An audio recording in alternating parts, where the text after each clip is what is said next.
मैं सभी देवताओं की पूजा करता हूँ, परंतु मेरी श्री राम जी में श्रद्धा है। मैं श्री राम जी के प्रति एकनिष्ठ होना चाहता हूँ, परंतु दूसरे देवताओं की पूजा ना करने में मन में अपराध का भाव आता है महाराज जी। ऐसे में डाल, शाखा, पत्ते, पुष्प, फल, इनकी अलग अलग पूजा करने से वृक्ष को सुख मिलेगा या मूल में जल डाल देने से? मूल में।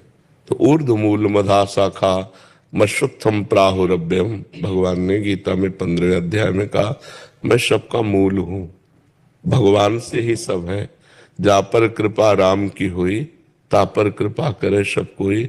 यदि हम भगवान की आराधना करते हैं तो भगवान में असंख्य ब्रह्मांड, समस्त देवी देवता सब वास करते हैं, सबकी पूजा हो जाती है। एक भगवान श्री हरि की आराधना करने से सबकी पूजा हो जाती है। तो कोई भी देवी देवता कभी भी नाराज नहीं होगा, क्योंकि भगवान ही सब देवी देवता बने हुए हैं। समझ रहे ना? तो यदि भगवान श्री राम के चरणों की अनन्य भाव से आराधना करते हो तो समस्त देवी देवताओं की आराधना अपने आप हो जाती है।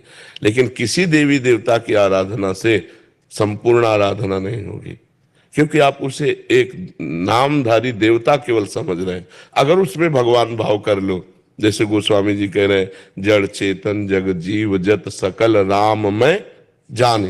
अब किसी की भी आराधना करो, भगवान श्री राम की आराधना हो रही, वो संपूर्ण आराधना है।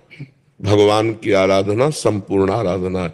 भगवत भाव के द्वारा यदि कुत्ते की भी आराधना कर ली जाए तो भगवान की प्राप्ति हो जाएगी। लेकिन भाव भगवान का होना चाहिए कि इसके अंदर भी भगवान विराजमान है। तो जैसे गीता जी में भगवान ने कहा कि देवता की आराधना करने वाले देवताओं को प्राप्त होते हैं, पितरों की आराधना करने वाले पितरों को प्राप्त होते हैं, भूतों की आराधना करने वाले भूतों को प्राप्त होते हैं, और मेरी आराधना करने वाले मेरे को प्राप्त होते हैं। तो फिर सब में भगवान है, तो उनकी आराधना से भगवान को क्यों नहीं प्राप्त हुए? क्योंकि उन्होंने भगवत भाव नहीं किया। पितरों में पितर भाव किया, देवी देवताओं में देवताओं का भाव किया।